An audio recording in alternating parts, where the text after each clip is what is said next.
31 जानेवारी ते 6 फेब्रुवारी या कालावधीत जयसिंगपूरमध्ये भगवान चिंतामणी पार्श्वनाथ दिगंबर जैन मंदिरात श्री त्रैलोक्य महामंडल आराधना महामहोत्सव होणार आहे। या महोत्सवात दररोज विविध धार्मिक कार्यक्रम होणार असल्याची माहिती ट्रस्टचे अध्यक्ष आप्पासाहेब रायनाडे यांनी पत्रकार परिषदेत दिली। जयसिंगपुरातील हेरवाडे कॉलनीत असणाऱ्या श्री 1008 भगवान चिंतामणी पार्श्वनाथ दिगंबर जैन मंदिरामध्ये होणाऱ्या त्रैलोक्य महामंडल आराधना महोत्सवाची अधिक माहिती ट्रस्टचे अध्यक्ष आप्पासाहेब रायनाडे यांनी पत्रकार परिषदेत दिली।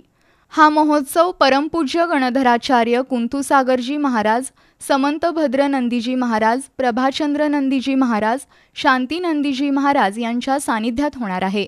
नांदणीचे जिनसेन भट्टारक पट्टाचार्य महास्वामी यांच्या अधिनेतृत्वाखाली आणि कोल्हापूरचे लक्ष्मीसेन भट्टारक पट्टाचार्य महास्वामी यांच्या प्रमुख उपस्थितीत हा कार्यक्रम होणार आहे। महोत्सव काळात मंगलनिनाद, इंद्र आगमन, नित्याविधी, महायज्ञ, अभिषेक, कलशाभिषेक, हेलिकॉप्टर पुष्पवृष्टी, आचार्य संघपूजा, त्रैलोक्य विधान मंडल विसर्जन, ध्वज अवरोहण, श्रीविहार रथोत्सव हे कार्यक्रम होणार आहेत। तर दररोज जलकुंभ आणि जिनवाणी शास्त्र मिरवणूक निघणार आहे।